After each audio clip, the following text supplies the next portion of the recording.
If fear is cultivated, it will become stronger. If faith is cultivated, it will achieve mastery. For I take that fear to be fear in the large scale, fear itself, intimidating and constant. And I take faith to be what we hold in ourselves, our American ideal of self-determination. Fear is whispered in our ears and shouted in our faces. Faith must be fostered by the man or woman you see every day in the mirror. The former forever snaps at our heels and our synapses and delays our course. The latter can spur our boot heels to be wandering, stimulate our creativity, and drive us forward. Fear or faith, which will be our master? Fear will get the worst of the best of us, and peddlers of influence count on that, where too many of us are too ready to believe in things that do not exist. Conspiracies abound. Divisions are constructed. And the differences between us are not celebrated for making us stronger, but calculated and programmed to set us against each other. Our faith is tested by unpredictable providence and threatened when common sense is corrupted by specific interests. But each new day, fear is, as the Jersey poet said, lurking in the darkness on the edge of town.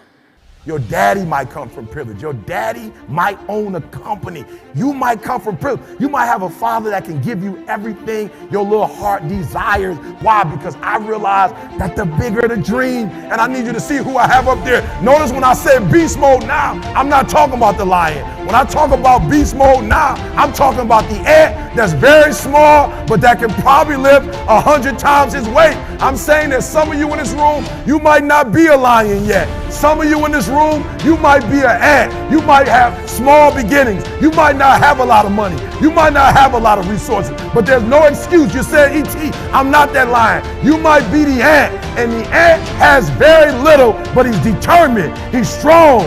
He has a dream and a goal, and he'll do whatever it takes. And I need you to understand that the bigger your dream is, the earlier you're going to have to get up. The longer you're going to have to stay up. The bigger your dream is, the more effort you're going to have to put in. And for those of you who raise your hand and put up 70%, you'll never see it. You'll never see it. For those of you who are 70% beast mode, 30% gazelle. That's just enough for that other person to outdo you. That's just enough. Listen to me, that's just enough for the other person who wants just what you want. Okay, so let me say it like this, because I want to make sure you get it. All right, listen to me, I told you.